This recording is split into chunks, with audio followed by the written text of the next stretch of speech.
Taitt, peace and light. Dorothy Taitt, peace and light.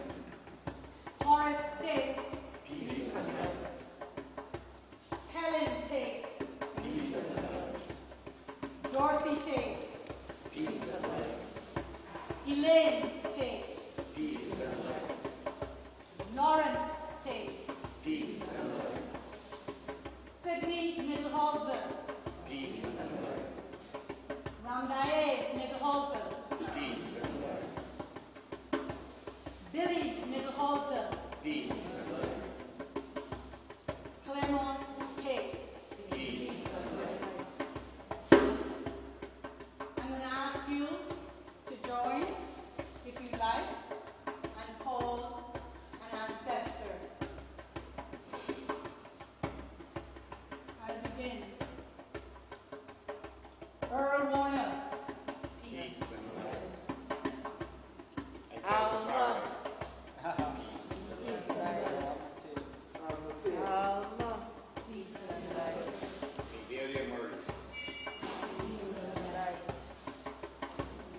Timothy Calendar, peace and light. Peace and light. Varnada Congo, Peace and light. Ricky Barry, Peace and light. Peace and light, Peace and light, Peace and light.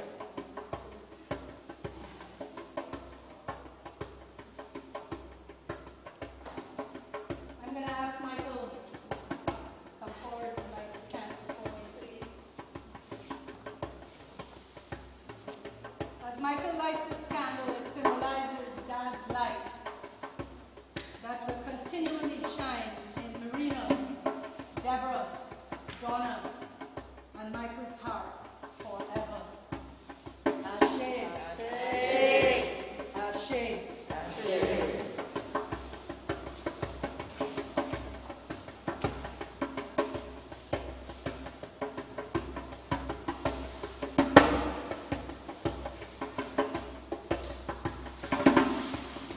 At this point, I would like to open the floor for tributes.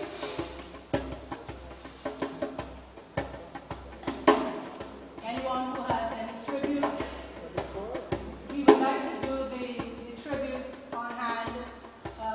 Those who have something to come up and say, to do that now, and then after we will show the tributes that people have sent via the videos. Once that is finished, then I will come to the closure. Thank you, Deborah. Yeah, thanks for coming. Just a quick note before we start with the actual tributes and stuff. For those of you who were here a little bit early-ish, you were listening to some old, tinny sounding jazz music. That it comes from way back. It's actually a Guyanese jazz group from 1955, 6, around that time.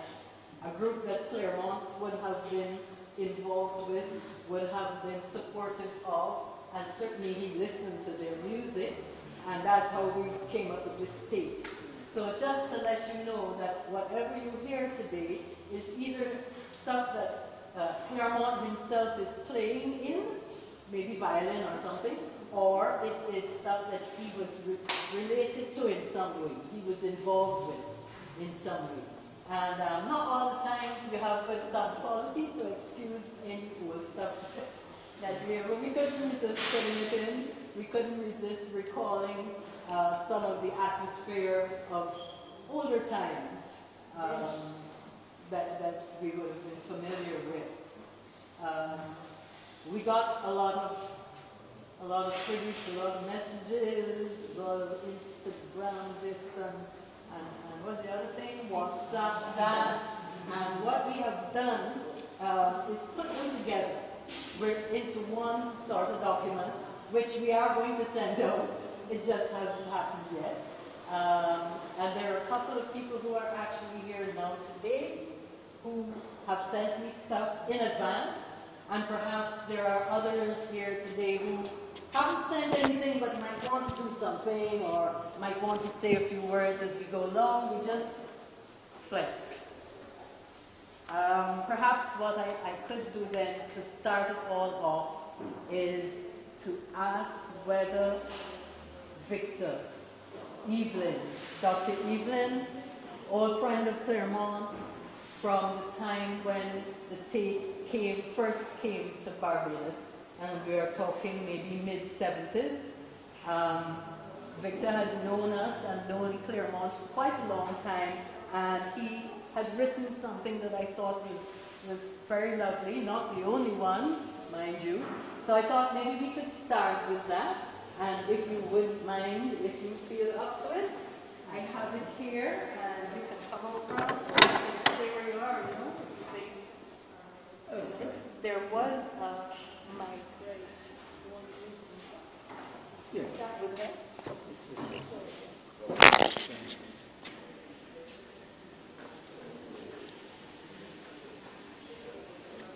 Can I remove my mask?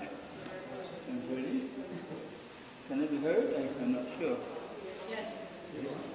Is it on? I'm checking with Russell. Is light. Russell. Good. Testing. Welcome everybody. This is to my good friend Clairmonte. Good fortune sometimes comes to us through the misfortunes of others. Such was the case for me when I first met Clairmonte in 1979. The good fortune was mine in meeting him and his family. The misfortune was partly his in having been uprooted from his home in Guyana prior to that, and partly that of his friend and my patient, the late Vern Best, known as El Verno del Congo, who had lost his health through kidney disease. Clairmonte had to resettle his family in Barbados after the disaster that Forbes Burnham had brought on Guyana. Guyana's loss was Barbados' gain. Vern Best, creative artist and musician, was my very first dialysis patient in Barbados when the artificial kidney unit was opened up in 1979. And he persuaded me to drop him by the home of this other creative artist and musician, Clairmonte. That's how I first met this good gentleman, who was gradually to become a closer friend as the years went by. First, at his home was a Guyanese young woman who had to flee Burnhamism and seek her fortune and make her home permanently in Barbados. Camille became my first secretary in my private practice and a lifelong friend. Through Clairmonte to Camille, I was to get to know and appreciate many other Guyanese who, like them, brought to Barbados a wealth of culture, intelligence, and creativity. Persons like Dr. Pat Rodney, widow of the late Dr. Walter Rodney, and her three remarkable children, Dr. Jocelyn Lonka and Patricia Lonka, composers and pianists, and Michael Gilks, like Clairmonte, a master of the theatre arts. But Clairmonte was more than a master of the theatre arts. No slouch in that department, he helped to develop that field within the Barbados Community College. Clairmonte was also an excellent violinist and musician.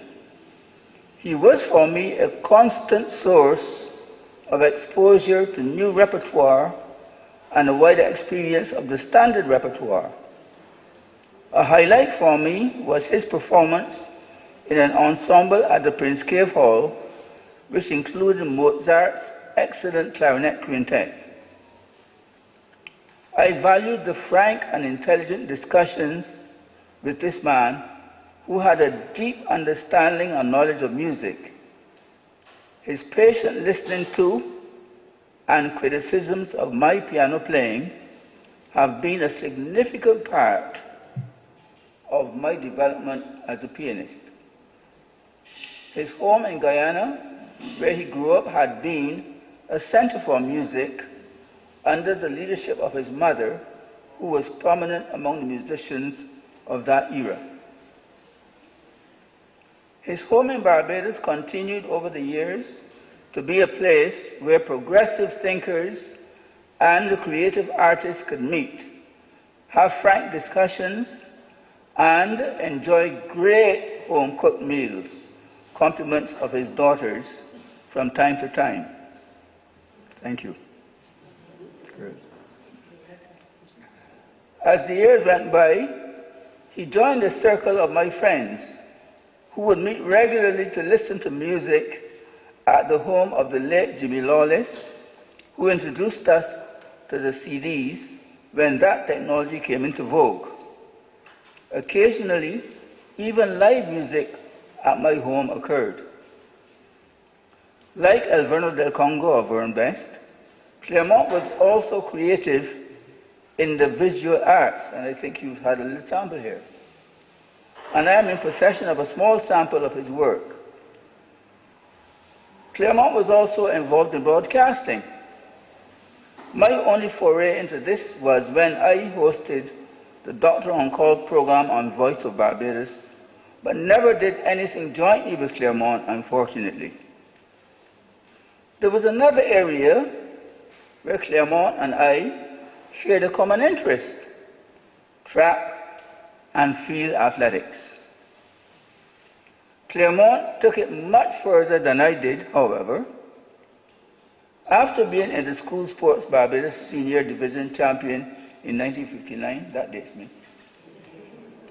I gave it up as ill health interfered.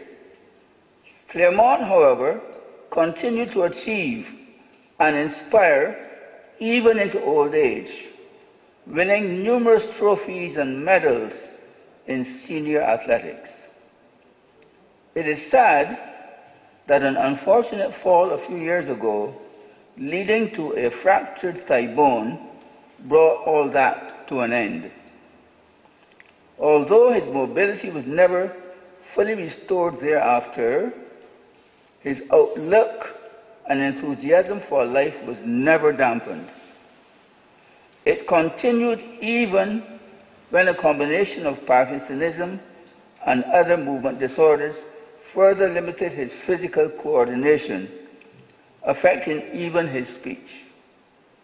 Clairmonte had his old violin restrung and reconditioned in the hopes of returning to performance of the old works.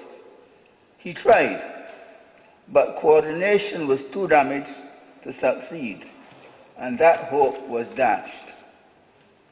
So music had to be confined to listening, and he and I continued to enjoy that together to the very end. Sadly, Clairmonte had to endure the painful experience of seeing his dear wife Alma deteriorate with Alzheimer's before her death less than 2 years ago. I am glad that I had the good fortune to have known and developed an increasingly close friendship with this man and his family and his circle of friends. Clairmonte has been a friend, a mentor, and an inspiration who has greatly enriched my life and that of other Barbadians. I will miss him. May he rest in peace. Thank you.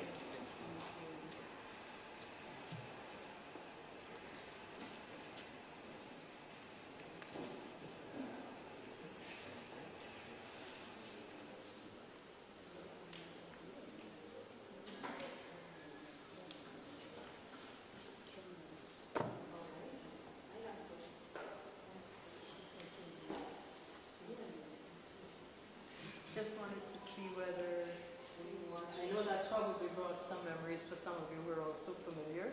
Anybody wanted to make any input at this stage, or should we just keep going along? Yes, Kim. Kim, From my mom. okay. Daphne. Can everybody hear me? You could just sort of mention it.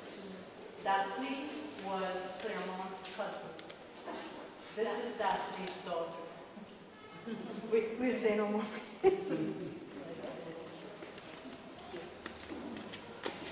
Right, my mum lives in England, so she couldn't be here, so she sent this for me to read. She says, "Hello everyone, my name is Daphne.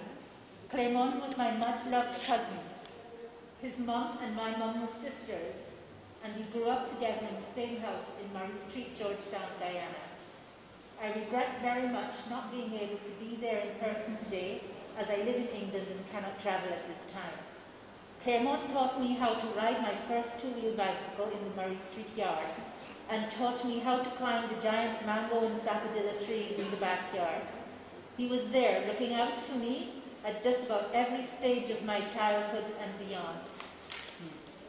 Clairmonte grew up to be a talented violinist, playing in the Philharmonic Orchestra as first violinist in the concerto at the Georgetown City Hall.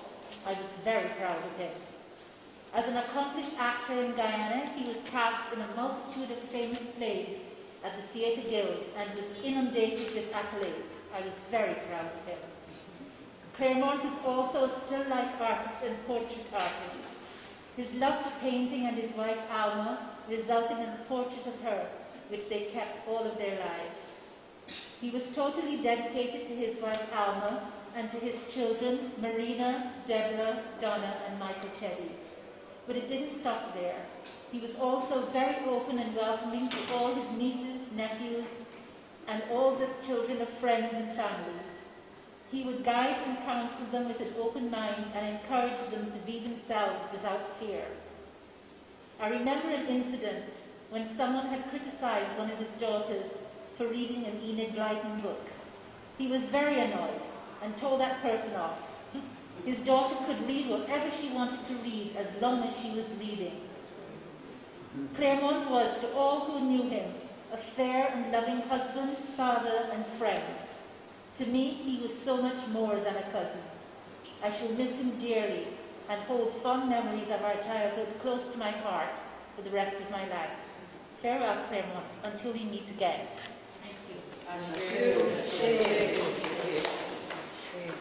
Thank you. Thank you, Kim. And reminds me of what Mark said when he wrote in.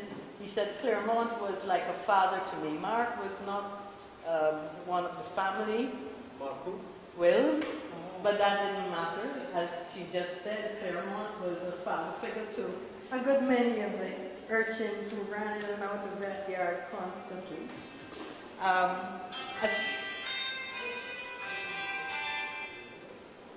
Okay. We're in. I'll continue. I just wanted to make sure that I absorb all of these little things that are happening. Okay. Early days and Clairmonte's involvement with music, and we heard from someone who is still with us, who was closely involved with music as well in Guyana in the early days. Sent a very brief message, and this is coming to us from Hugh Sam. And Hugh said, "I have wonderful memories of Clairmonte, especially in his ground floor apartment at Murray Street, where he exposed me to music which was contemporary and which I had never heard of. I also treasure his violin performance of my arrangement of The Swan, which Derry Atkins had made possible, a recording of Clairmonte playing that with Hugh Sam accompanying him. And I believe that at some point this evening we may even be able to hear a piece or two of that one.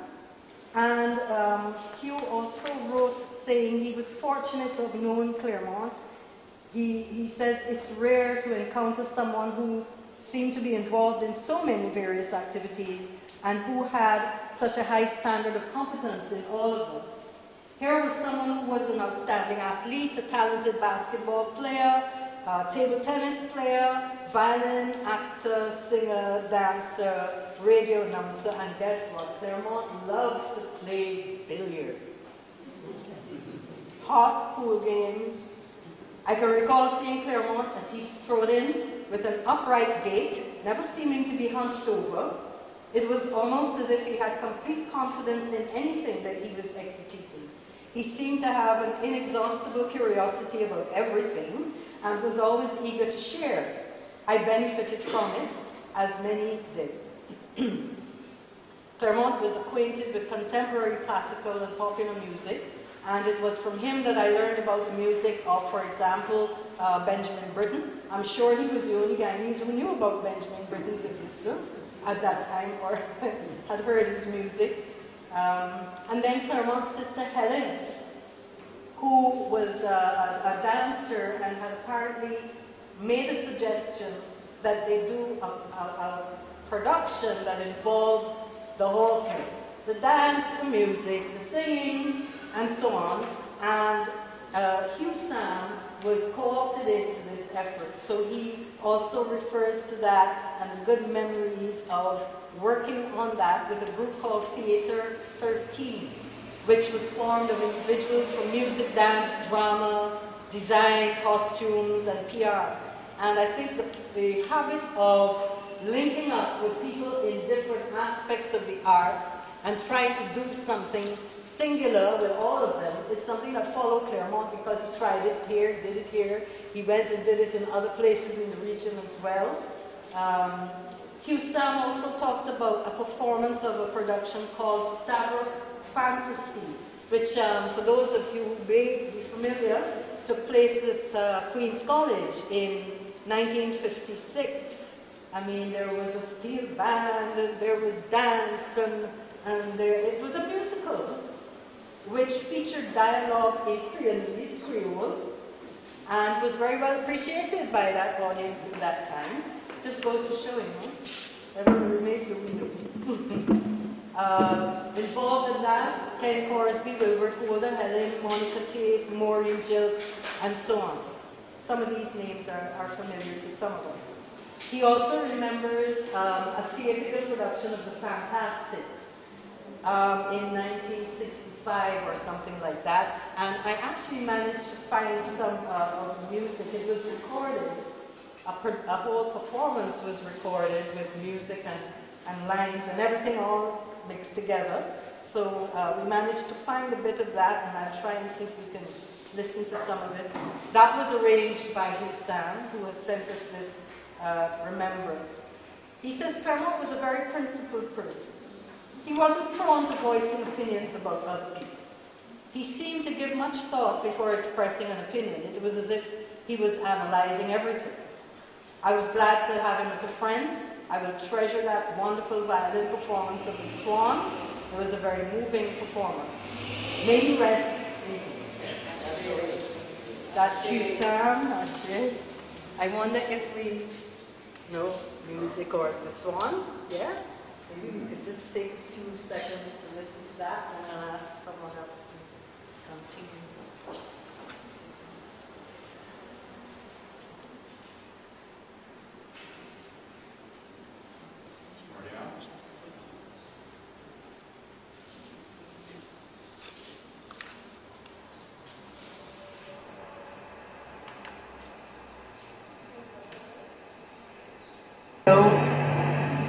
You adolescent!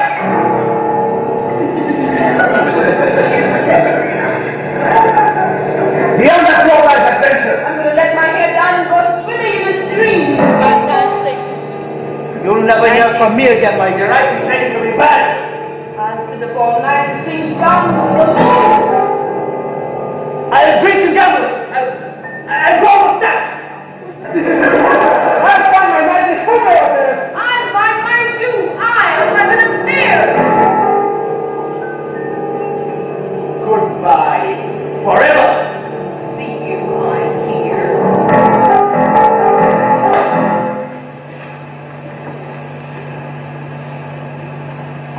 This there is enough. This is mine here. Boy may go, the girl will stay. Thus runs the world.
visions I could see, maybe waiting just for where I can see is where I there is where me feel it, take me there, make me a part of it.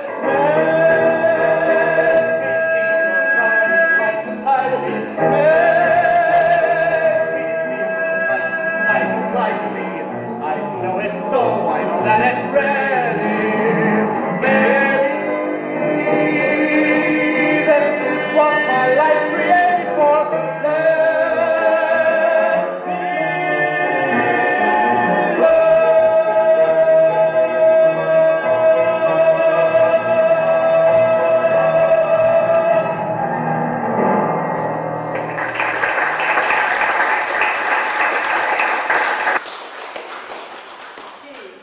Life was like that with Clairmonte. Music from start to finish.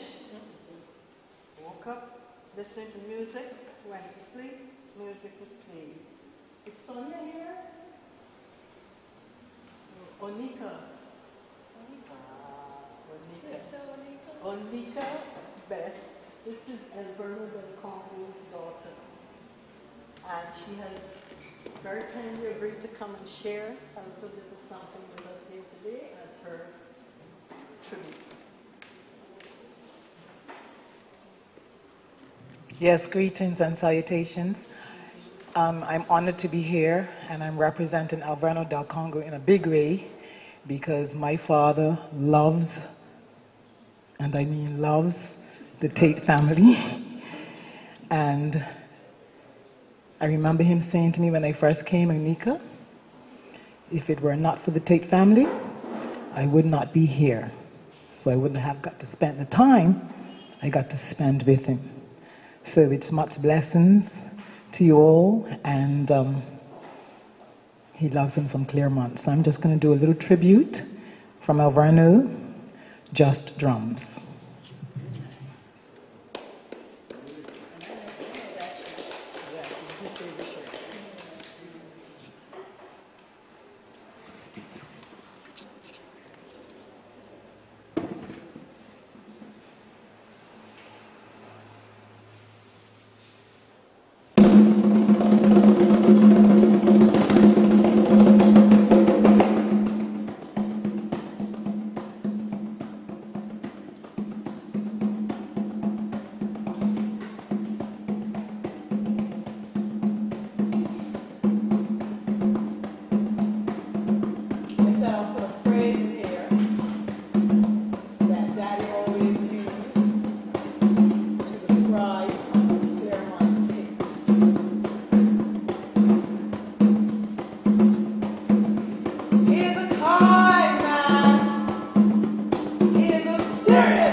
This is something coming in from Marianne Chumley, another old friend from Guyana.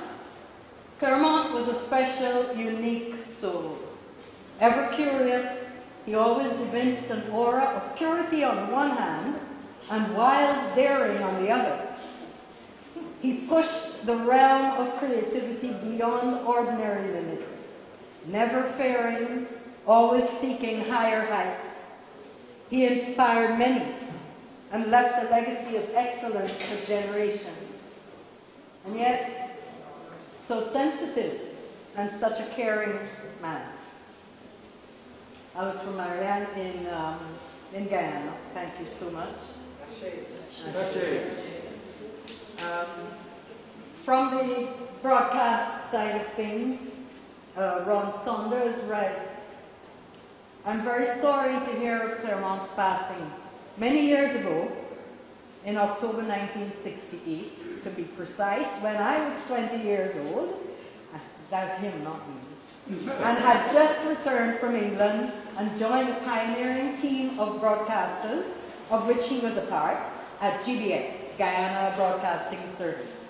I recall his declaration after he heard my first broadcast. He said, "A star is born." He had a great heart and was a fierce fighter for rights and justice. Many will praise his artistic skills and talents, which were indeed legendary, but I recall best his human side, and in particular his devotion to your mother and his strong emotional tie to her. Rest in peace, Clairmonte. From Ronson. Carol is here today. I wonder if this is a good time to ask yet another friend, someone who is very generously offered to come and do her part in this. So, Carol, you can settle wherever. Good evening, everyone. Greetings and much love to everyone, the Taitt family, Clairmonte, Alma. This song is a song for you. It's okay.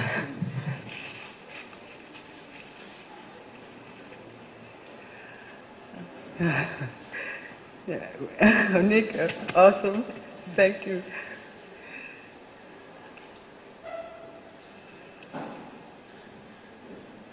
You should have put me before Onika.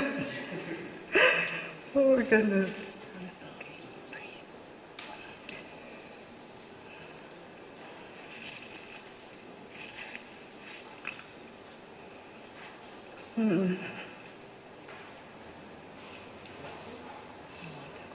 And I'll do it. I've been so many places in my life and time. I sung a lot of songs. I made some bad rhymes.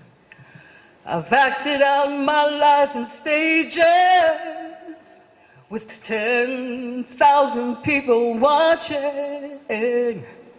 But we're alone now and I'm just singing the song to you. I know your image of me is what I hope to be. I've treated you unkindly, but darling, can't you see? There's no one more important to me. Please, can't you see through me? Yeah. 'Cause we're alone now, and I'm singing this song to you. You taught me precious secrets of a true love, withholding nothing. You came out in front when I was hiding. Now I'm so much better, but if my words don't come together, listen to the melody, 'cause my love is in there hiding. I love you in a place where there's no space or time. I love you for my life, 'cause you're a friend of mine. And when this life is over,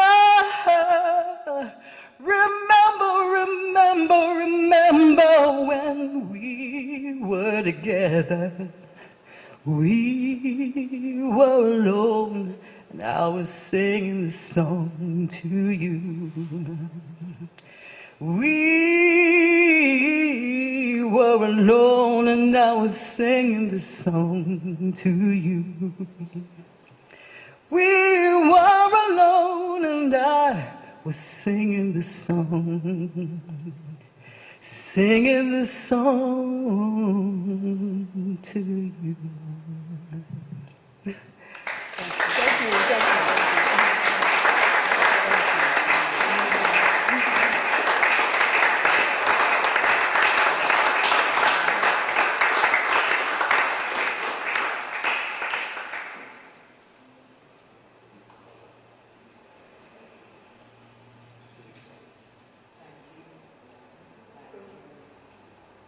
Give thanks. St. Lucia. Clairmonte spent some time here, working in broadcasting and in the arts. And one of his good friends, Robert Lee, has sent us an audio clip which we're going to try and play now so you can listen. Robert Lee, St. Lucian poet, an artist. John Robert Lee recording tribute for Clairmonte, Taitt. I was fortunate to know Clairmonte from the early 70s. I had first met Clairmonte when I went to Guyana to perform at the Guyana Theatre Guild. If not, I would have met him as early as early 70s. I remember one time he was going to England, and Dr. Joseph Hackett invited myself, Orwin Bully, Milton McCollin, Lelia, talking a number of us to meet with Clairmonte. And when he came back from England, we also met again. But from those early years, I always met Clairmonte with Mark and Michael Jerks, Ron Savory here in St. Lucia, the painter. And we got to know each other quite well. Followed him in his theater. In the mid-70s, I worked at Radio St. Lucia as an announcer producer. And Clairmonte was there from UNESCO as a program director, and I learned from him much about radio program production. Last time I came to St. Lucia a couple of years ago, I remember we spent time on the beach up north in St. Lucia off to Pigeon Island, national landmark. It's an island joining to the mainland. We went walking around that island, a lovely place, had long chats and so. So condolences to Marina and the rest of the family. Clairmonte was a good friend, and from him many of us learned much. I want to read a poem in dedication to Clairmonte. It's a poem titled One of Us Has Died, from my latest collection of poetry titled Piero. The poem actually is dedicated to Gandalf Sinclair, who Marina would know from Edna Manley's School of Theatre there. And Gandalf was an actor and a poet who died in 2018. Clairmonte would, of course, also have known Gandalf. So the poem is titled One of Us Has Died, and I think it also speaks to the moment of Clairmonte's passing from us. One of us has died. One of us has died.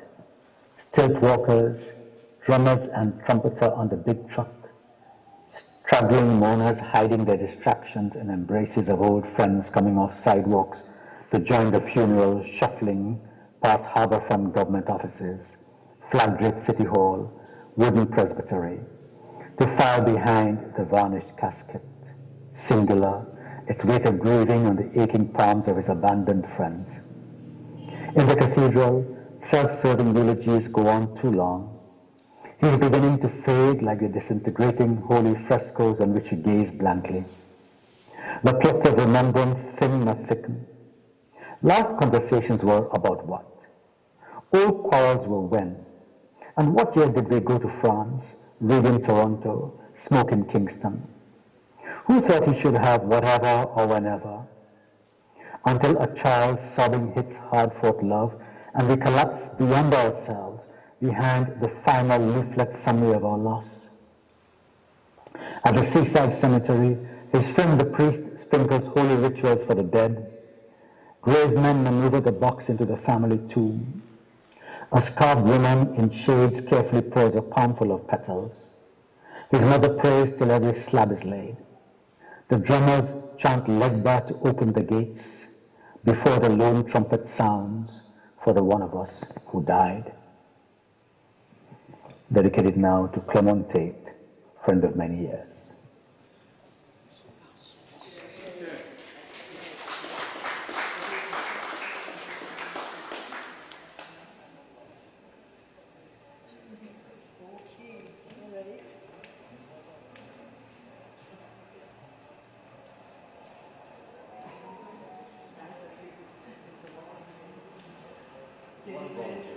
Everyone's very cool. Deborah, Donna, Michael, Maureen. I bring you greetings from the Earl Warner Trust in Barbados. I think you have comments there already from the Earl Warner Trust in Jamaica and Karen, which you'll probably read to some degree. Clairmonte was a trustee with the Earl Warner Trust from 1999, the inception of the trust, as was Marina. He was the recipient of the Lifetime Achievement Award here in 2014, along with his buddies in separate years, Michael and Ken. And I was thinking of what to say about Clairmonte, the artist, and Clairmonte, the musician. I'm thinking that really Clairmonte is probably more of an instrument than either or. And I don't mean that disrespectfully. I mean, his timing was what was so unique. I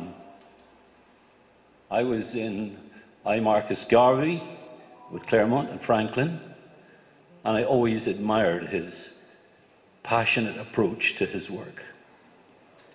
His timing was exquisite. I'm not so sure how many actors are actually violinists, but it speaks to his work and his talent.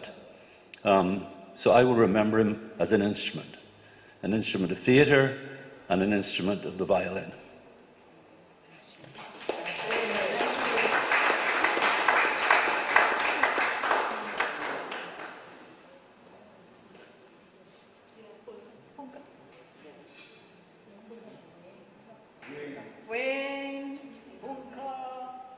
Where are you? Here. Would you like to join us and do a drum? I'll go mask list. You'll do a list? No, I'll go mask list. Oh, mask list, yes. I won't get too close.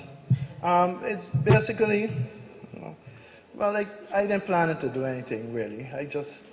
My association is what has me here. I met Clairmonte as a dramatist first and then a musician. And my association with him is through Alverno and Debbie. And then I discovered Michael too. I said, all this in the same boat. So I didn't know a lot of the others too well, but of course, right. So in terms of, I ain't big on the ancestry thing and all that, but in 1977, any Trinidadians here? Hey, boy from Trinidad? Okay, good. In 77, Earl Warner, Darcy Boyce, Tony Payne, Anthony Payne that used to dance, we were all in Trinidad for a workshop sent down by the government to do a 3-week workshop. I could only go for the last 2 weeks. I missed the tassa drumming. Sorry, I missed the tabla drumming, which is the Indian style with the heel and fingers. But I was there for the tassa drumming and most importantly, the conga drumming. Now there was a guy called Andrew Bedo, and he was in charge of the drumming class. It was very interesting. There was a chant that he did. He introduced us to this chant, which he said is used. It was never translated for me, the African chant, but is used for praises. So whether it's a wedding or it's a birthday, a funeral, whatever it is that, you know, today we are celebrating Clairmonte, so it's still thanks that happening. But this time, I want you involved. So I can do the chant once at the beginning there, and then I will tell you your line. Very easy. Ah. You feel you can do that?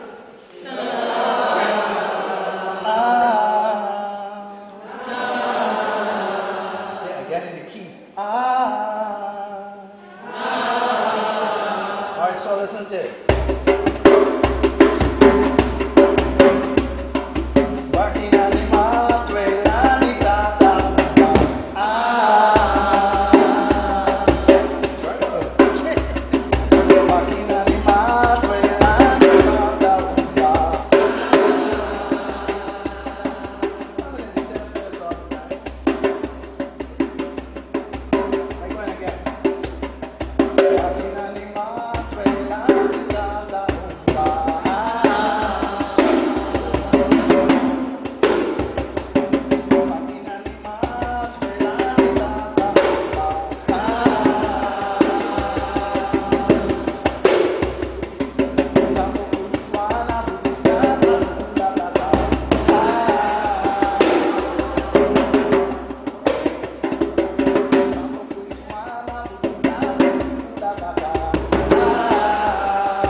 Ashley, it's wonderful to be here this evening.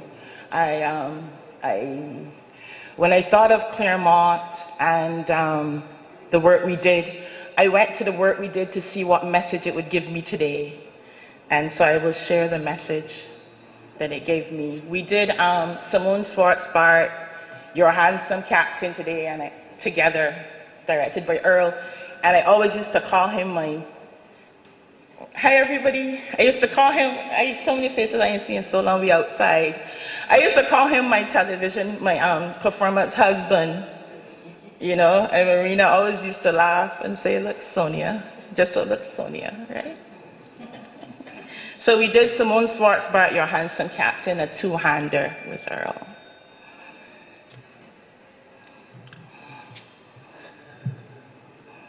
Je vais te bercer,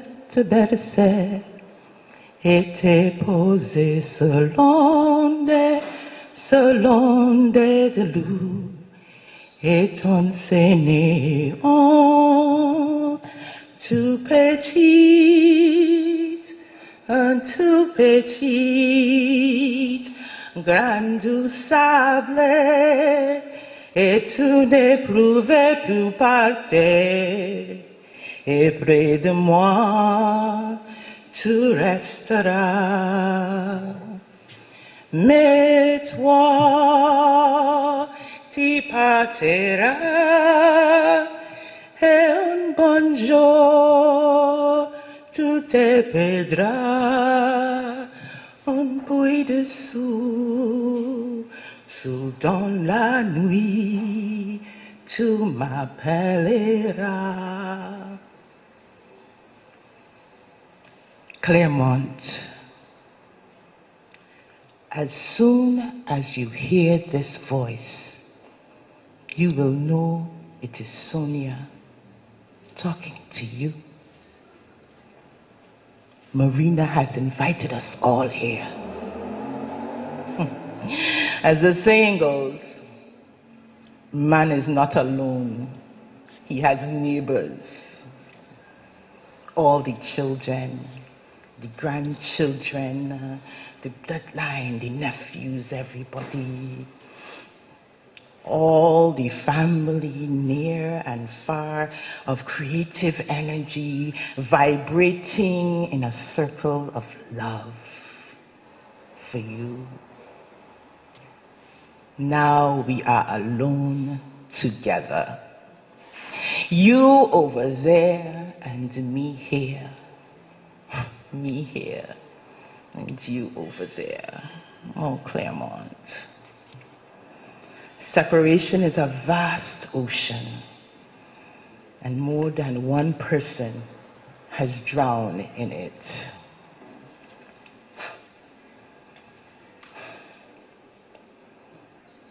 It muddles everything. It shakes things up like a cup full of dice. You start seeing with your ears, hearing with your eyes, and feeling with your hands things that are very far away, while the thing nearby that surrounds you goes unnoticed like a puff of smoke. Simone Swarzbard, your handsome captain, Villeneuve would have said that. And I was walking through town and I saw the shoulders of a man just as he turned the corner and vanished, and it was you. Once you were here, we sat in the house by the sea, quiet, little said, much felt, enough, deep enough silences embodying new knowings. I remember well, you told me we own nothing, yet all of this is ours. And there's no sense making a fuss. Make music, a monologue, do a dance, poetic, create. Make your mark in the space, elevate, he said. I imagined you would levitate. You were so light, the way you sat with your legs folded, bending, like the way we bent cord between our thumbs and fingers and made imaginary worlds. So frail, yet so powerful at the same time.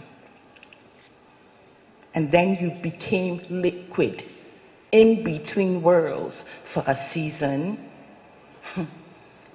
Before now, your family guarded your body, precious. To you, the family, you, the fruit of Marina and Clairmonte, of the roots of this bloodline of the world. You are everyone. Rest a little. Take some time to be still in your grief, but let your heart be filled with joy yin and yang. It is the chia of it. It is the way. And we spoke of this. This way in which the root, in its stillness, in that comfortable yoga pose, has planted, has in its submergence, in its liquid beneath the surface, has circled through, bursting forth, with each one of you becoming stem, becoming branch, becoming fruit falling and more seed come, so that you are becoming root. And this transitioning is a reminder of our vulnerability in this time, of our sense of time. May the young, the unborn, grow tree, grow forest, bear fruit, prosper, put the pieces back together again, and always remember your name. Clairmonte, Taitt, always call his name.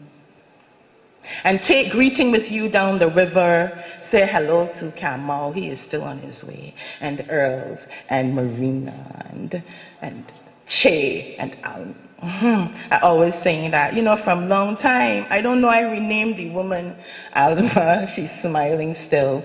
She always smile and just look at me and say, yeah, and Del Congo and Daphne and maybe even Brandenburg.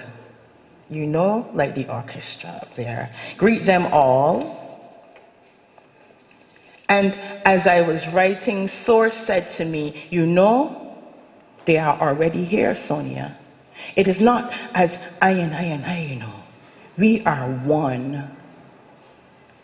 Are one. We are one. Are one. So in my message, if my message finds you in the morning, I wish you good morning. And if my message finds you in the evening, I wish you good evening. Let there be rest. O Dabo. O Dabo.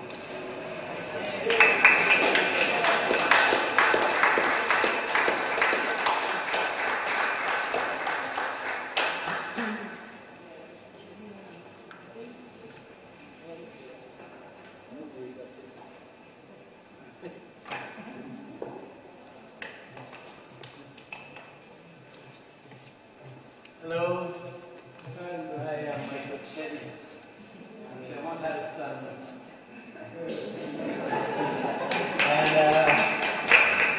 And the recurrent image for me is one person walking in distance and another following. So that's how Clairmonte's journey was for me. I'm following.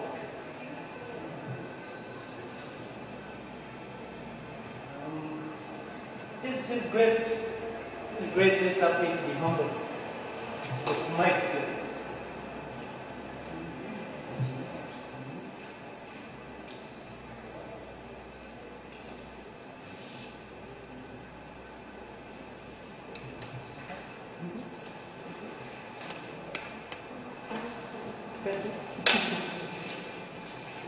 What else can I tell you? Once when I was, I don't know, maybe 13, he woke me up before the sun was up and said, let's go running. I was always an endurance athlete since I was tiny. Anyways, we went running and at one point I hit a rhythm and left him and then waited for him. And I don't know if that's symbolic of a transition. Somebody else told me to take the baton and keep running, but I've been running with it for a while.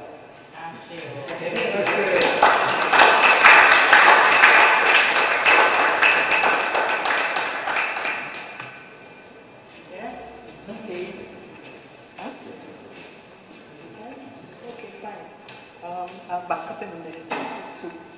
Just a short message before we move on. I think Trevor was around, was it? You said you wanted to do something. Okay, give me a sec. Ian Hall in Guyanese United extends our condolences to the family, friends, and colleagues of Clairmonte, one of the last legendary cultural contributors of Guyana's Renaissance period, 1960s through 1980s. May his soul rest in peace. That's from Ian Paul, Audrey Sinclair. My sincere and deepest condolences to the family of a very energetic, skillful, talented, and decent human being, dear Mr. Clairmonte. You will forever be missed, especially for the beautiful work you did and left behind for us to continue on your behalf after you made your final exit. Thank you for your contributions to our country and for everything else you did to make us happy and proud of you. Stay safe wherever you lay your head, sir. Gone but not forgotten, and that one is from Audrey Sinclair. Trevor, okay, come forward, come forward. Rosie is just doing a live thing here. Good evening, everyone. I usually have to establish the person's, why is he here speaking? And they ask, oh, well, you're a historian, you want to record whatever happened here today. No, I am not recording anything. I'm remembering. I'm one of the few Barbadians who went to Carifesta 1 in Guyana in 1972. Anybody else here went to Carifesta 1? Mm-hmm. Right. And I remember seeing at the Theatre Guild, Henry Mutu, Ken Corsby, Mark Matthews, and Clairmonte Taitt. And of them, Clairmonte Taitt came here to Barbados to live and work and produce Michael. Michael and I had a clash with the man at Harrison College, right? When the man at Harrison College wanted to stop Michael's son from coming to school in his locks. Remember that? Remember that? It plotted here and put the boy in detention for a whole day. I mean, I am still annoyed at that. And look around nowadays, people in dreadlocks in everything in Barbados. But this is not about that. This is about the phenomenon called Clairmonte Taitt. I have never met anyone like Clairmonte Taitt. I saw him as an actor in Guyana. I saw him, them three, himself, Mark, and Ken Corsby. I saw him in Henry Mutu. I heard him here. I'm one of the few people who encouraged him to run at the senior games, where he was a valiant performer. And I'm sorry to learn that his ankle or it was his knee stopped him from performing. But we always had vigorous discussions. I always asked Clairmonte, why don't you write? Why don't you write? I mean, university needs another faculty, the faculty of culture.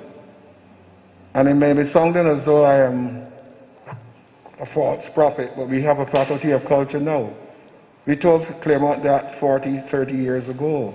You are multi-talented, and there are people in the Caribbean who are multi-talented, and they need an outlet. And the only thing that they would do at these places is put a center for George Lamming, give Ken Ramchan a space in St. Augustine, invite Video Naipaul home sometimes, encourage Kamal Braffett, and then reject him. So I told Clairmonte, you need to write. Unfortunately, he did not do a lot of writing, as a lot of us don't do a lot of writing, but he acted. And he was a radio dramatist, a radio announcer, a radio performer par excellence. He was a man par excellence. I have fond memories of him every encounter, and I remember his daughters, Marina, worked with her. I can't remember, but we interacted at some point and with profundity. So, brothers and sisters, on behalf of the Barbadian contingent, I know there are not a lot of us who interacted with Clairmonte, but Punk is one, Farrell would be another. I suspect that Farrell will come up and speak, but I just want to endorse everything everybody else has said, and to wish that when I take that voyage, that I will, one of the first people I will meet, I want to meet Kamal.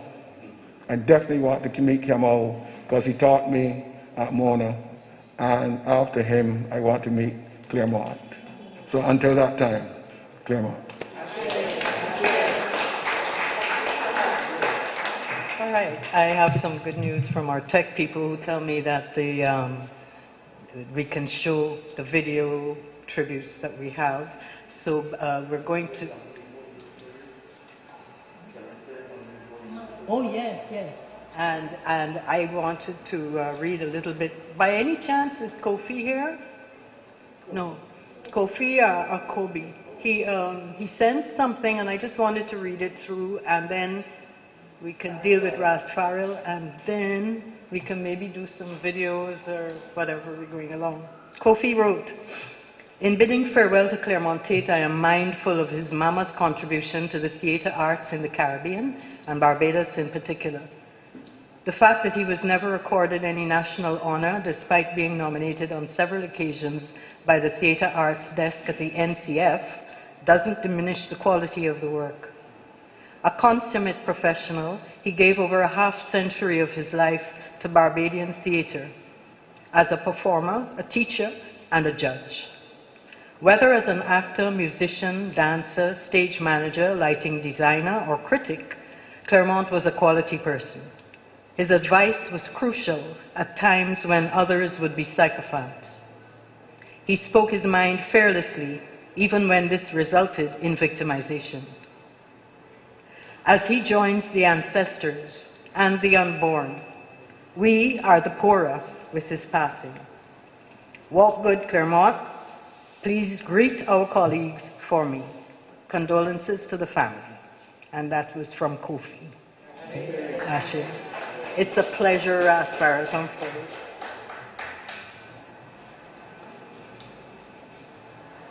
Greetings, family. At 5 o'clock, I was walking on Bronx Beach, where I met you a couple of weeks ago. And as I was walking, I was saying, you know, Clairmonte thing, but ain't get back to me, and I ain't thinking, I think it's Thursday, you know. And I'm walking the beach, 5 o'clock this evening, and I got a phone call saying, "Farrell, you're not coming up?" I said, "What?" And I walked right off the beach, changed my pants, and I'm here.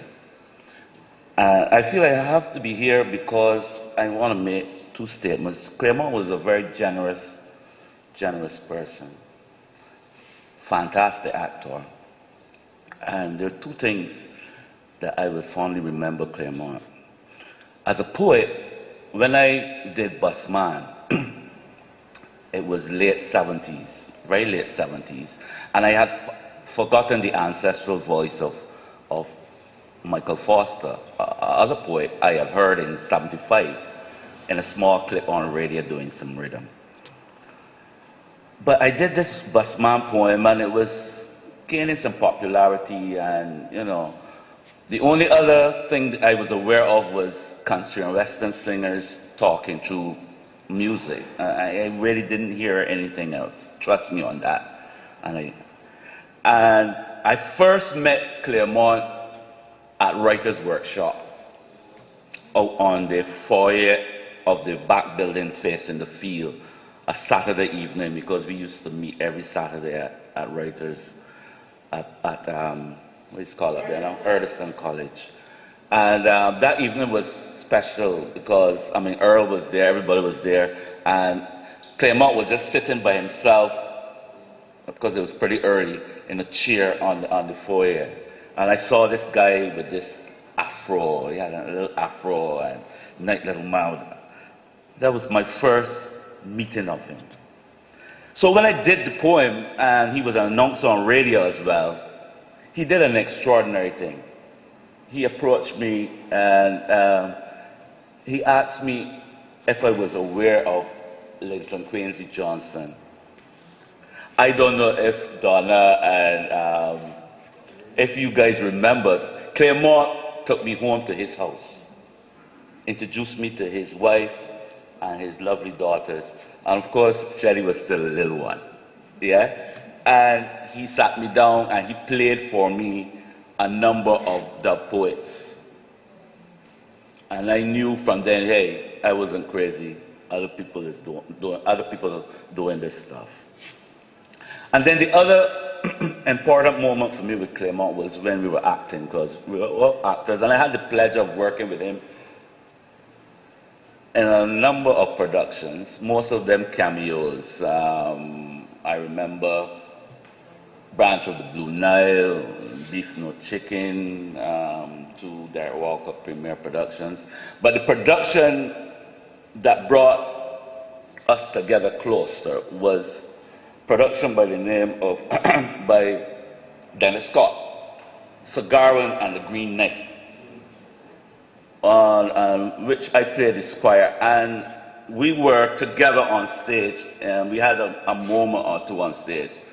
And in working alongside of Clairmonte at that particular time, I learned so much in terms of my minds of both timing, contact, relationship. I was a young actor, and working alongside of him was just phenomenal. It was a real learning experience for me.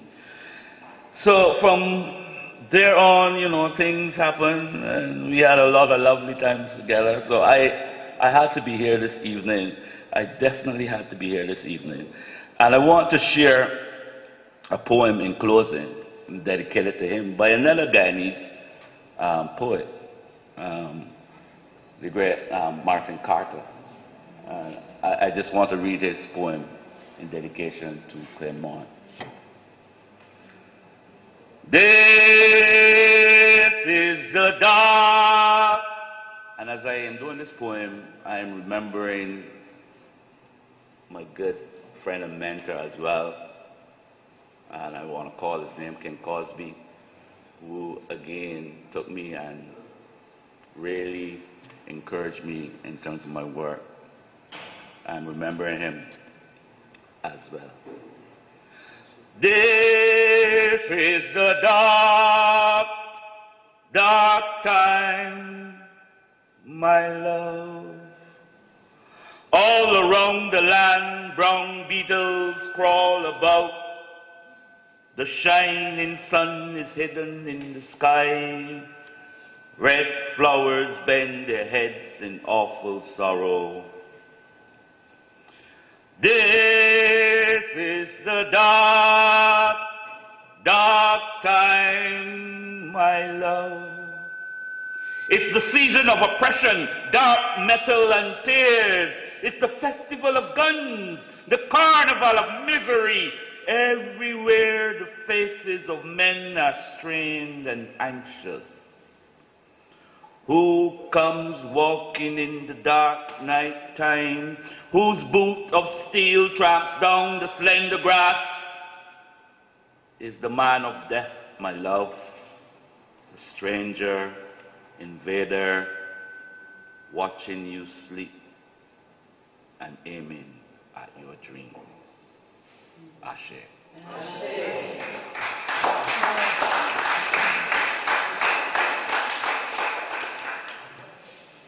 Thanks again. And sort of connected with that, Henry Mutu wrote and quoted a piece of a part of Joke of Seville, Walcott. There is a sower in the sky who sows the seeds of stars. That sower's name is death, my love, who sows that we shall die. And if I die before you, love, the harvest that I reap will be the memory of your love through everlasting sleep. Through everlasting sleep, my love, in everlasting sleep. Thank you. Okay, now. Video time, please.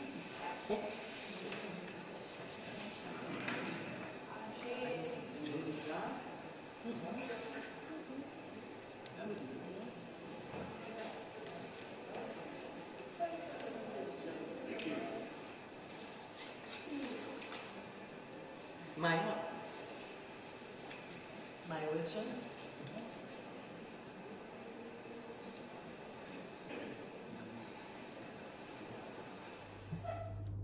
Good evening. I want to extend my condolences to Deborah, to Marina, to Michael, to Donna. Not only on my behalf, but on behalf of my mom, Beverly, and my husband, Ricky. Unfortunately, we can't be there this evening, but we wanted to let you know that you are in our thoughts and in our prayers. As I was reflecting on memories with Clairmonte, my mind took me right back to when they were in Fitz Village, in the beach house in Fitz Village, and I would visit pretty often because I'm Deborah's goddaughter, and she would take me over mainly on the weekend, and I would have the time to spend with their family, to have meals and enjoy with them. And Clairmonte was always very welcoming. He would always find some joke to share with me or even a story to tell me. And on his passing, my mom would have recently shared with me that the baby photos that we still look at of myself to this day, those pictures that we cherish, he would have been the very first person to take photos of me when I was born. And we are grateful that we still have those memories of him. So today we just want to let you know, the Taitt family, that we love you, that you're in our thoughts and you're in our prayers. And may God continue to bless you.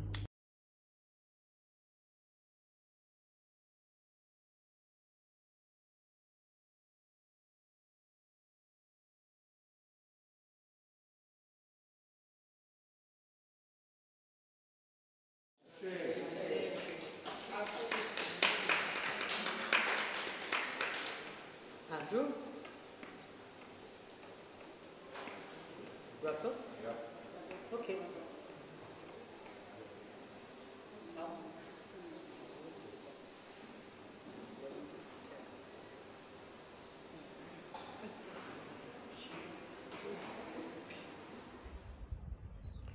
Morning, families. Sorry not to be there with you all. I really would like to be there. I know many people will say many things about Clairmonte, and I thought I'd just like to say that he meant a lot to me as a performer, mainly because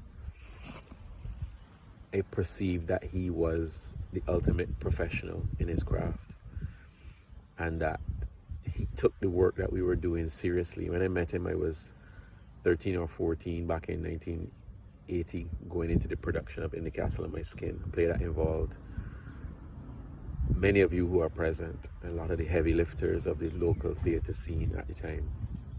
And Clairmonte, more than anyone else, and this is not to be insulting to anybody else, took his craft extremely seriously, and he led that group by example, and spanning all the disciplines of the performing arts in terms of that production. I learned so much in seeing that this man was totally prepared for every rehearsal, totally warmed up, totally ready, learned all his lines before most of the rehearsal process began. And then I got obviously to see that over the years, then in Talk Tents, in Man Talk, in Julius Caesar, all these things, right through to the period where in Julius Caesar, I remember Clairmonte coming to me and saying, totally not comfortable with doing this performance because he's not in control of his ability to learn the lines the way he always was. And this bothered him in a way that was remarkable, but that was just the professionalism of the man Clairmonte Taitt, that he was not willing to do something if he could not do it the way it needed to be done. And this was always an inspiration to me because I was always, on the cusp of wondering if I could be a professional and what it meant to be a professional, and has affected me in my approach to that type of work and to the other types of work that I do. So for this, I will always be thankful to Clairmonte. Enough to say about our friendship and the journey of other things that got in the way of enjoying theatre and performing, trying to perform at a high level. But I love Clairmonte, and I thank you all for doing what y'all doing this evening. Thanks, everybody. Enough love and respect.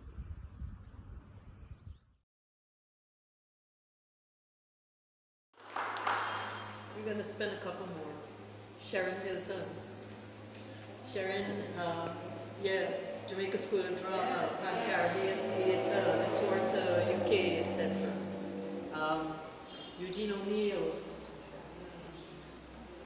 loved it.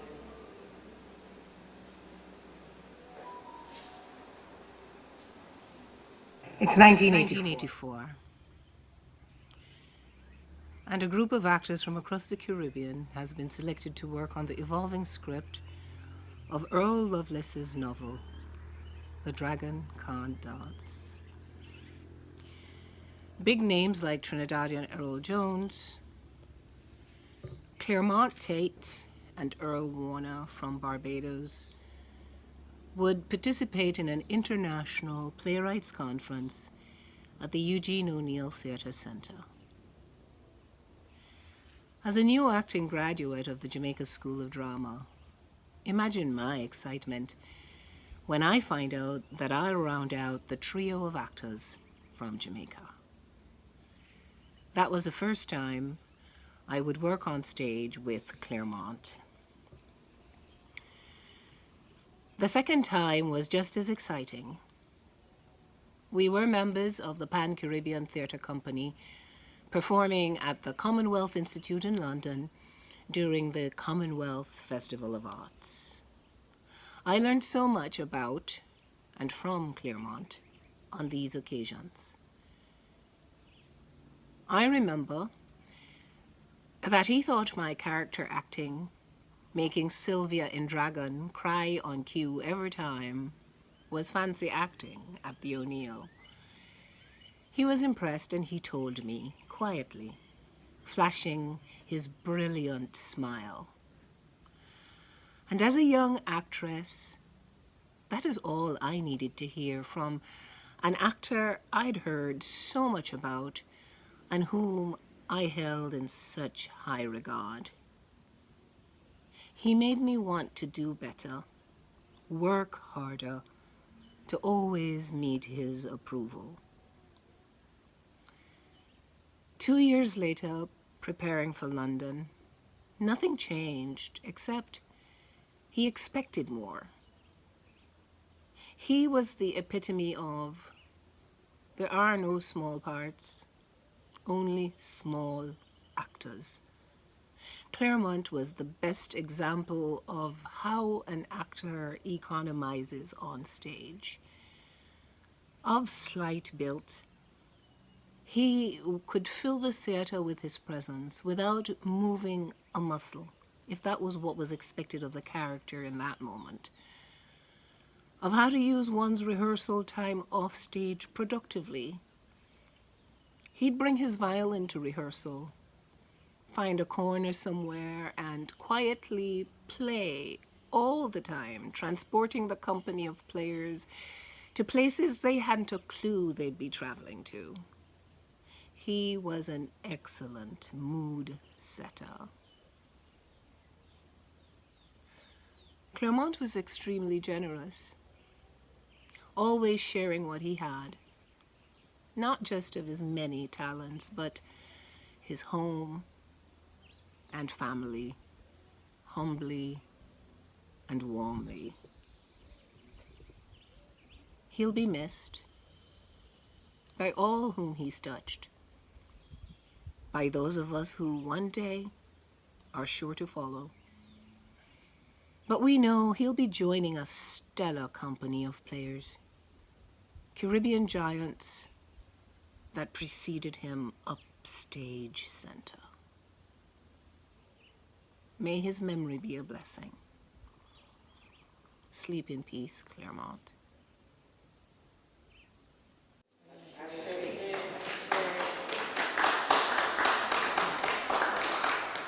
Ricardo Smith. Ricardo Smith, old friend, thespian, Guyanese.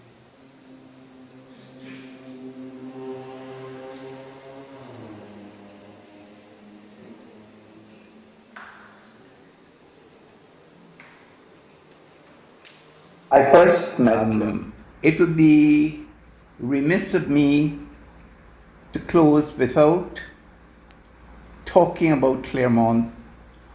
All he ever wanted to do was to excel at what he did best. He never had the slightest interest in acquiring any material gains for what he did, whether it was as a brilliant actor, whether it was as a brilliant broadcaster. And I know of no one else who sat down, and when a young Vic Incinali said he's starting an agency, an advertising agency, he begged Clairmonte to be a part of it, and Clairmonte declined. And Vic said, I'll call it Guy Enterprise, and the rest is history. I'll never forget Clairmonte being offered superior positions in broadcasting in Barbados and in Guyana, and really declining. He really had no interest in material gains. And I, on the other hand, always wanted to be a somebody, to be something. Clairmonte didn't. He knew who he was. He was a Taitt. And Taitts, all they had to do was one thing, and that was to excel in life. And that they did with excellence. And so Clairmonte, I should end off with some memorable things I remembered with you and Philip O'Meara in The Thousand, the play. You as a musician with the Ghana Philharmonic Orchestra, and you as the person who really never wanted any material things in life. You just wanted to excel.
Play we did.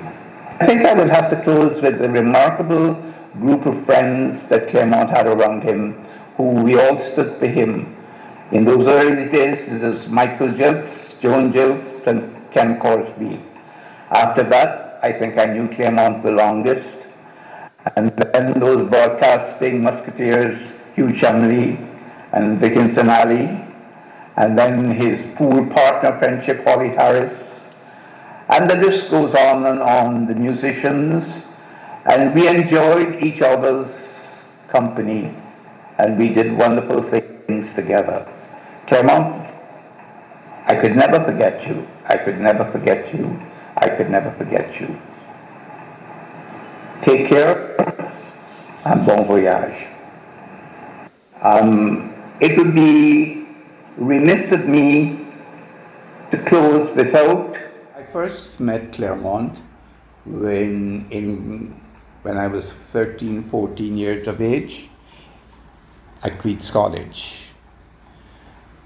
We came of age during the 50s and 60s, those 2 decades of creative and cultural and political turmoil before the independence of Guyana. It is impossible to talk about Clairmonte without recognizing the 2 rocks of Gibraltar upon which he was allowed to build his overall existence. That is his mother, Dorothy Taitt, the Titanic Dorothy Taitt, and his father, Dr. Jabez, and of course, Alma, his wife.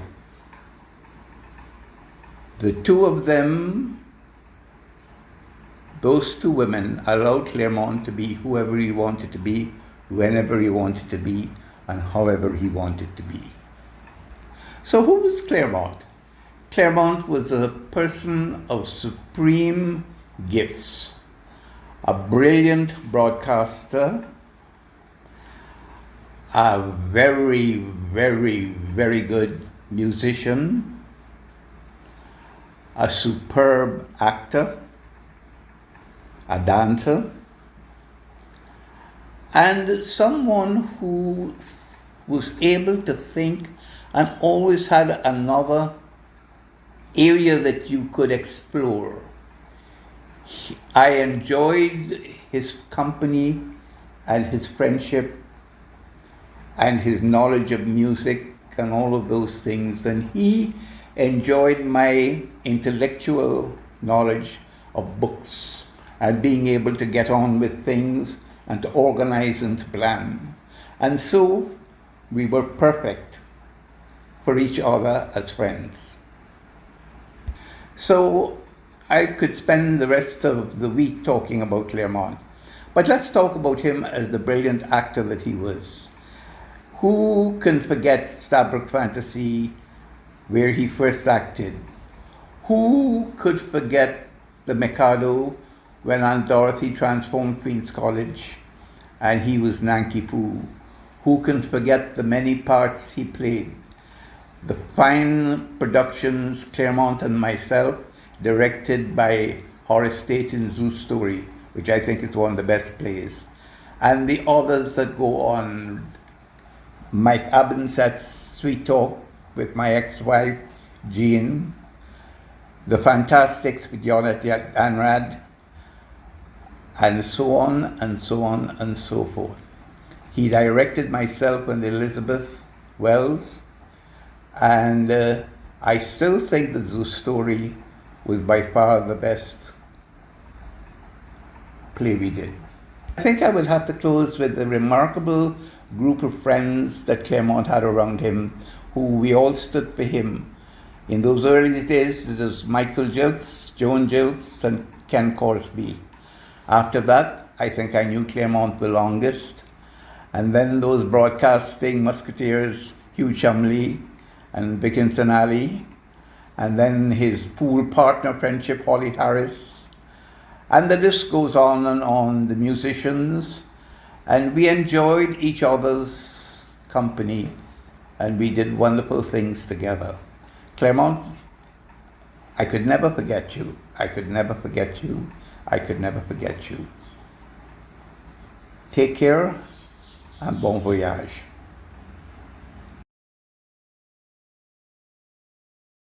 And he gave those young people a lot. As far as music was concerned, one of the things Clairmonte did, he had was connections, wasn't it? I was trying to think what, yeah, it was connections, yeah. Just a group of us got together to sing. And one of the pieces we did was very tricky. It was Kit Spencer's The Old Woman. Fabulous rhythms, but they're not easy. And Clairmonte worked, and most people got it, but one or two people, you know, some people's rhythm, even musicians, better than others. And when you get to these cross rhythms, then it gets tricky. And Clairmonte worked and worked, and he would not until every single person had it absolutely right. And we did give a very good performance in the end. But boy, he worked on that. But everything Clairmonte did, he did with passion, and he was determined that it was going to be the very, very best that it could be. And he gave some wonderful performances, and certainly on behalf of Stage One, which is very quiet, like all the theatre companies at the moment, but we thank him for all the pleasure, all the information, all the help, all the love, generosity he gave. And he was much appreciated. And, well, Clairmonte, You did a wonderful job. We thank you.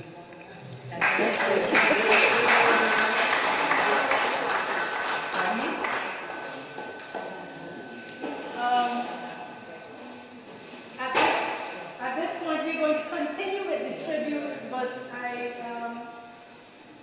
we can go out and have something to drink and eat and come back in, and we will just let it flow, because I'm sure a lot of you want to wet your pass.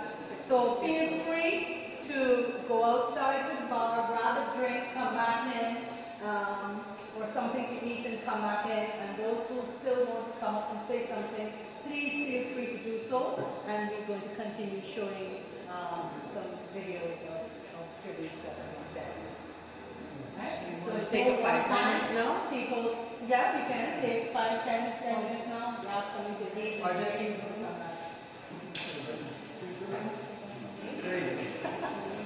Okay.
Pa, Yes, ma. it would please my body and soul if you could come and give me a little rub close to the ribs by the heart. The pain's coming and going as it always does. I hope it ain't too bad, ma. No worse than any other time. 'Cause there ain't no more rub, ma. Oh, Lord. Last night finished the Canadian healing oil. Every draining drop. All right, well, let it stop till tomorrow. So just close the window and come in your corner. Ma, Yes? would you say it matter, ma? All of this struggling and striving for this and the next. I look at that great house up there on the hill, and I wonder what it would be like to be great. Well, you was great once, Pa. Just what I tell myself. Sitting there sometimes, it comes to me how things change. Yeah. It's Panama. My memory take me back to where, with these said hands, I helped build the canal. And it's the next Panama we want for the young ones that coming up to take the place of the old. I sit down here and I ask myself what is going to become of them. Huh? It's the next Panama we want, Pa. Or there's going to be bad times ahead. Tis what Mr. Slime said. And he used a word, aggression. And what he can do for this present generation. It seems to me that you have found your salvation in Mr. Slime. I tell you already, you should not store up riches on earth, 'cause when you least expect, flood, famine, and pestilence come. Huh? I wouldn't worry about no land, Pa. I exactly know, Ma. And Mr. Slime never so much as say, but he feel that you and me and all the rest of us who've been here for donkey years, it's time we own it. It don't matter, Pa, 'cause it will all pass away in God's good time. Well, it don't matter, Ma, it really don't matter. It don't matter. It don't matter. You need to seek your salvation in Christ. I've given in to anything. Although, to tell the truth, sometimes I wonder what it feels like to die.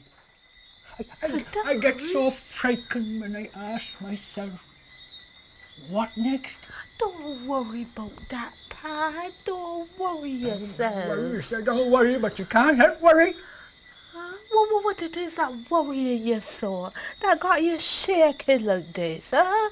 What it is frightening you, Pa? I never tell nobody. But one time in Panama, I touched a dead man. And I frightened. And it haunts me to know what sort of person I would feel like if somebody touched me when I dead. You never feel it, Ma? You never think you'd be afraid to die? Come, Pa. Come close to me and close your eyes. Come. And say after me, gentle Jesus, meek and mild. Gentle Jesus. Look upon this little child. In my little bed I lie. Heavenly Father, hear my cry. If I should die before I wake, I pray the Lord my soul to take. Amen.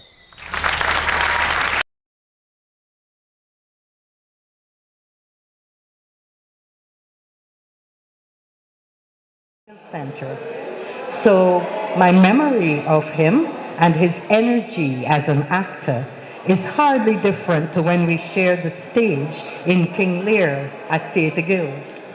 He was certainly one of my inspirations. The intensity with which he inhabited a role and the humility and the focus with which he prepared. I was fortunate to be part of his production of the premiere of Covad at Carifesta in 1972, where I was exposed to him as a director, an experience that has inevitably helped to shape my own process of transferring one's directorial vision to the stage. I never got to know Clairmonte the man, and I was hardly ever aware of his theatre work in Barbados. But my memories of him as an artist at Theatre Guild and our reconnection on the boards in Connecticut at the O'Neill Theatre Center are treasured markers in my own trajectory as a Caribbean theatre artist. And that was the message from Eugene Williams in Jamaica. Thank you for that. Mark Matthews also sent us a message. Mark, as many of you know, would have been one of Clairmonte's earliest friends and brothers. And Mark is up north in the UK. Before I get into Mark's zone, I'd like to say to all of you who are having drinks and having a break over there, hello, that we have resumed. Could you please come back and To those who are over that side by the bar, if you could just float a bit and we can keep going with this one. All right. Mark Matthews writes and says, Clairmonte's gallant spirit, principled sincerity, generosity, and fearlessness in the face of adversity are remembered. His brotherhood I cherished as I admired a role model of humanity for humanity. Clairmonte, your body isn't here, but your spirit is eternally a guiding light, illuminating truth. Your physical presence will be missed, a missing energy in our living experience. You were a brother of generous, warm, compassionate spirit, often the focus of our remembering. Clairmonte is like an internal organ in the body of our tribal being. News of his migration is potent with emotions of sadness, balanced by a recall of joyous celebratory togetherness. Blessed we are as we acknowledge our gratitude to have had the privilege of being your brother and your friend. Love from Mark Matthews. Thank you. And we're going to move right along. Okay.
I don't want to think.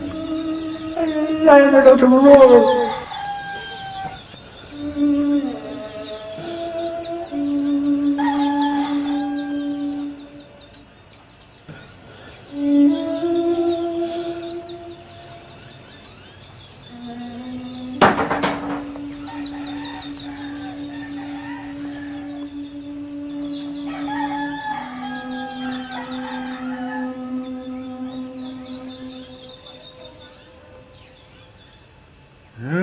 Lillian, Lillian,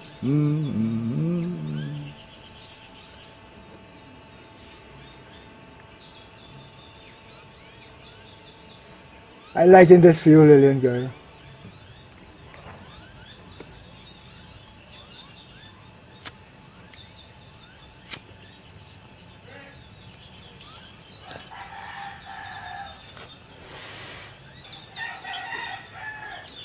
Come, my blackbird. Come to your Nathan now. Thou hast ravished my heart, my sister, my spouse. Thou hast ravished my heart with one of thine eyes, with one chain of thy neck. Yes, my Lillian. I did promise I would get on with living after you gone. But what living left? God, girl. Old age is a sin. Useless. I feel so useless. Nathan! Nathan! You want some boy? Girl, you would laugh at me. I tried a thing the other day.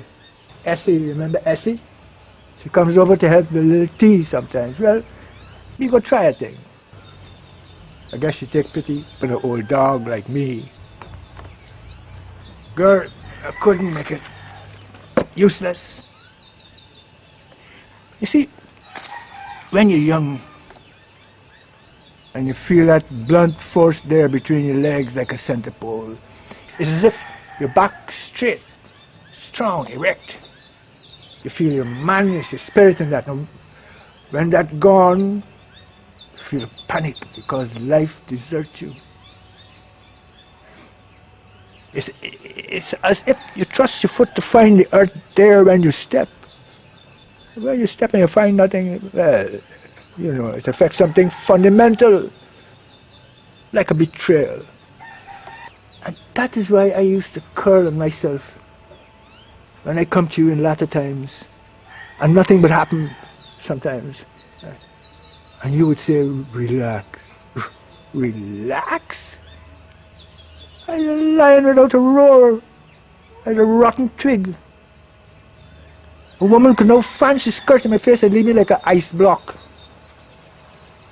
like a wick without oil. I used to joke in the kitchen, the whispering laughter over the wash tub.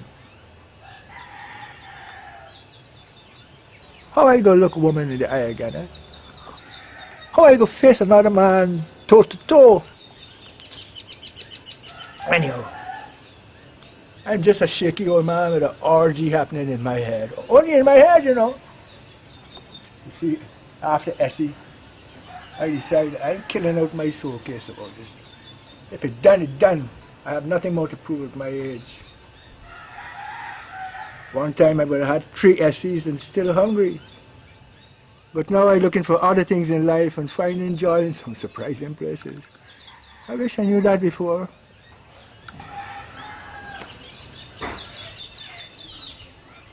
I can read our passage now.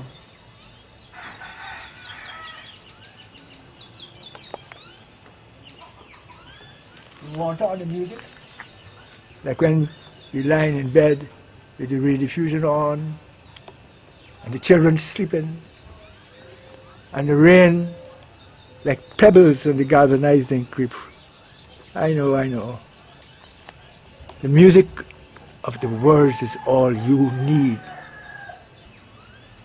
Come, girl, it's re-time now. How beautiful are thy sandaled feet, O daughter of princes. Thy thighs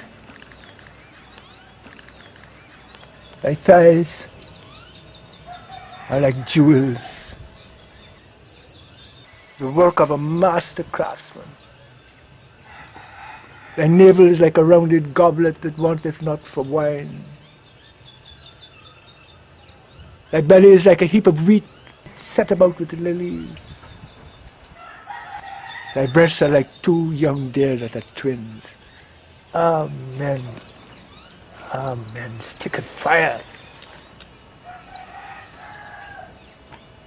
The old girl had spunk. Lillian was a rude-mouthed woman with a space in her teeth, 4 hairs between her breasts, and jewels of sweat on her top lip. Lillian's a rude-mouthed woman. Always had it in her, from first time.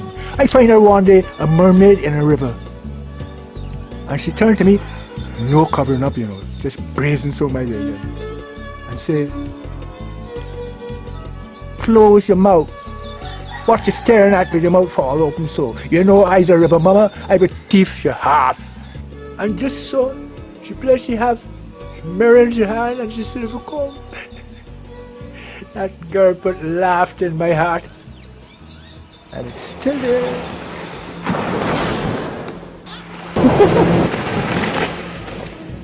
We were 17 years old when we hold hands and walk out into the world with all the confidence of bold young hearts, stick and fire.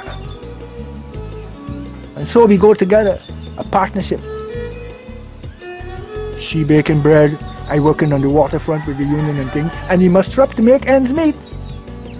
She in the kitchen, me and the children out in the yard, making a mess and pretending we bathing. Night after night we kneel holding hands. God we pilot. One time As you know, with the children, this come more sacrifice than John read about. One Sunday morning, we lying there, and I tell her, I'm sorry I didn't give you all the nice things in life, you know, that she deserved. Like flowers and things like you see in the movies. And the Queen turned to me and said, what you do? I see them blooming in your eyes. I feel them flowering in your hands, coming out the kitchen garden with the shell on the dasheen.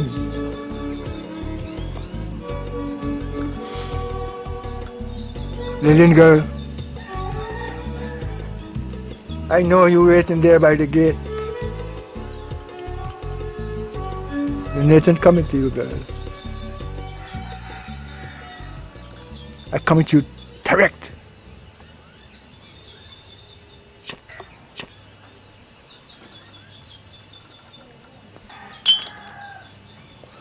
Cause I was a stick and you was a fire. You're a flambeau, girl. A flambeau.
All right. Several people have come to me in the last 5 minutes. And God help me if I know who they were, where they are, but come forward, please. You were one. And so come. Good evening, everyone. I was not one of them, but I just bore the line. I apologize. My name is Varia Williams. I am a young theatre person, most certainly young to Clairmonte. Let me start by expressing condolences to the family and to all of us, especially the theatre family. I do not remember when I met Clairmonte, but his reputation preceded him. He was a giant. And so whenever I did meet him the first time, I was in awe of him. I remember in 2000, we were both in a production called Animal Farm, and he was playing Benjamin the Old Donkey, and I was playing the vain Molly, a horse. So we were kin then. I could not believe Clairmonte's ability to transform voice and body into this character. And I learned so much from him then. But what I learned most from Clairmonte, everyone has said it before, was his generosity and his kindness to the young cast, of which I was one. Onika said he was kind, and Andrew spoke to it, and Varel spoke to it, generous. I learned so much from him. We were in many, many productions after that, and we were in a film or two together. And I never did a production where Clairmonte was in the audience and he did not come to me afterwards and speak to me. He would call, he would write, he would give me guidance and advice, which I valued, and I didn't know how much I craved it. I valued it. And you all don't know this, but he was to me my theater fairy godfather. And I say that because of his spirit. He was magic. His life physicalization and the ability to just transform and be anything. And he was so incredibly talented and so generous and so kind. He was magic to me. And so I will miss him. The last thing I will say is, the last email I got from Clairmonte, I was looking to find out what was the last thing we spoke. I had commented on his performance in Flambeau, and he wrote back and he said, "What you said made me feel very good." And I thought, how nice. And so Clairmonte, wherever you are, everything you ever said to me made me feel very good. Thank you. Thank you.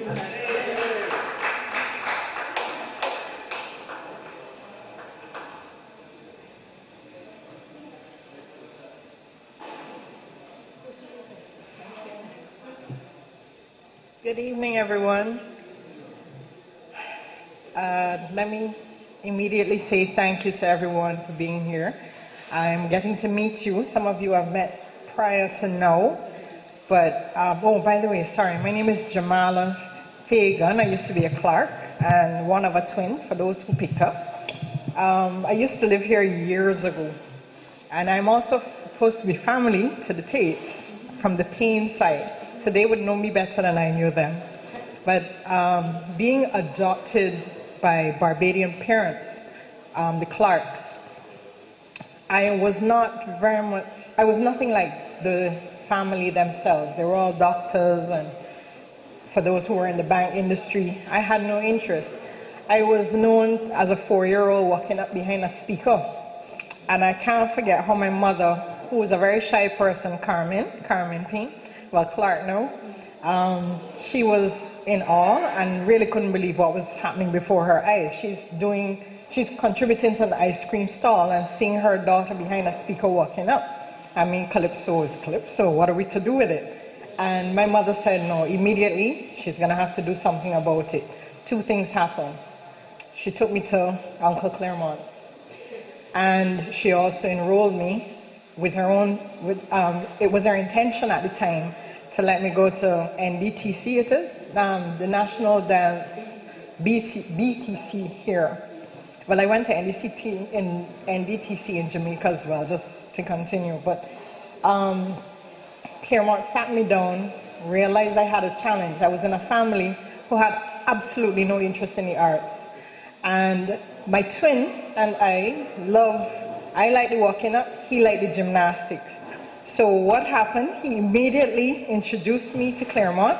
Uncle Clairmonte sat me down and had serious words with me and said to me, I can't remember by quote, but he had told me something that stuck with me as a child. He said, listen, you're only 7 years old, and I want you to know anything you take on in life, you better believe in it. And if you intend to be an idiot, be the best idiot there is. I preached that to my daughter today. In fact, from the family that he come from, I guess all of you know Bobby Clark and his lovely words. I am guilty of same, and I've said that to my daughter. If you want to be well, mine had it in ASS because she learned it from him. I said, you'll be the best ass there is. I'm here to support you.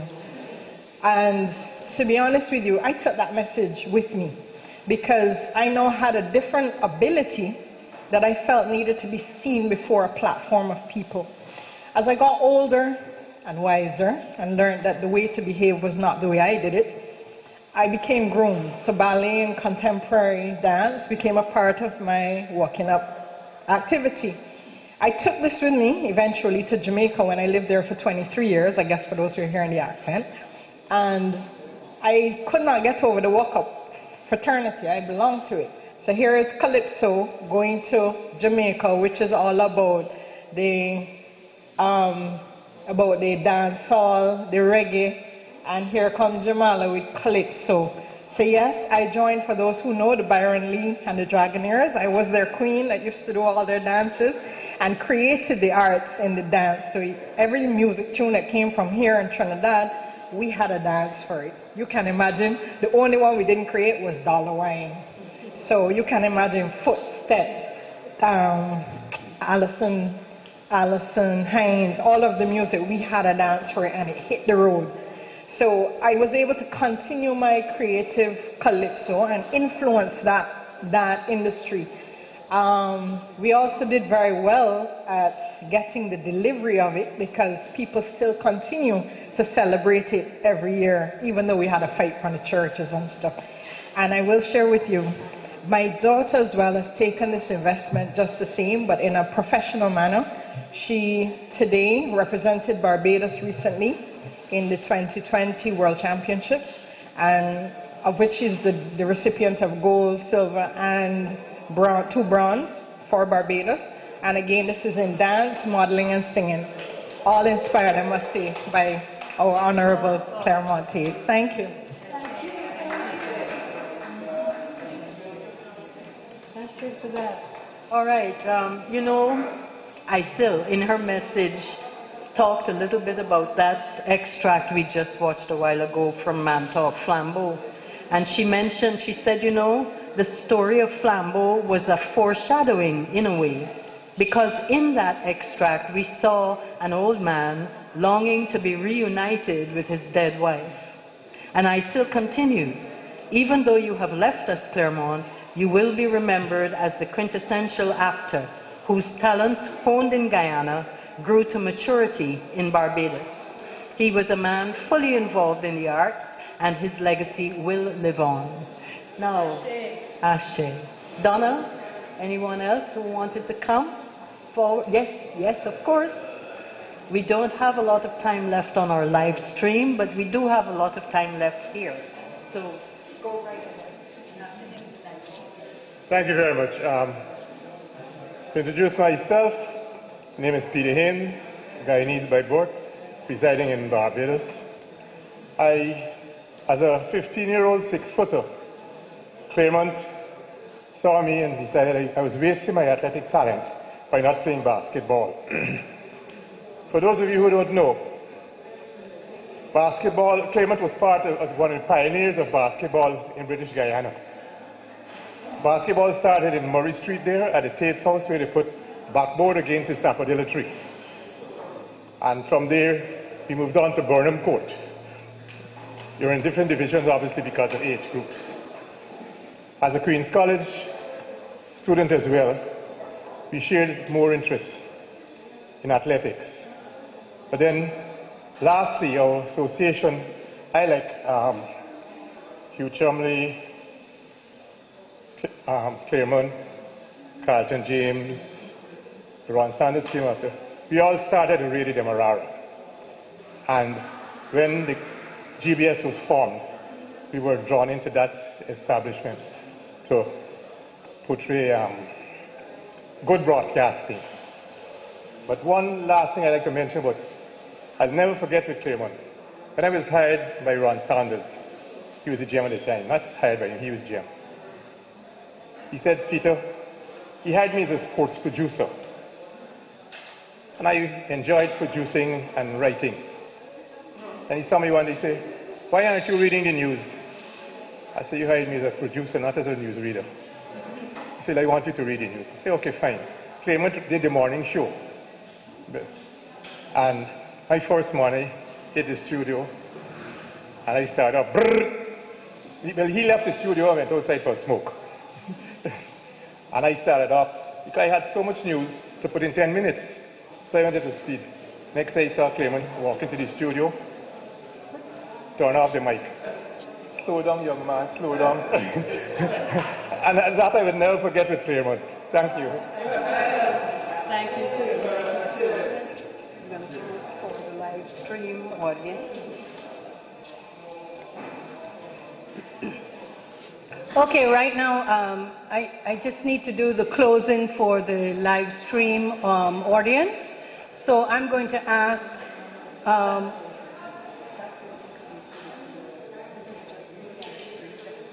No, I need to do that for the live stream too, and then we can continue. No? No? No?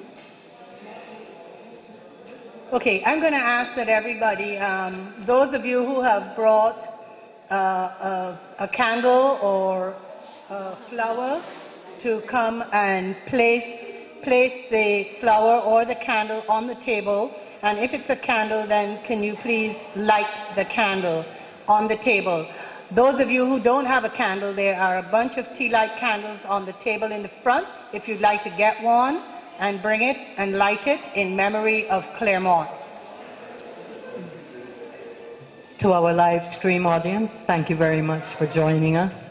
We gone. Just for the live stream. Just for the live stream. Thank you.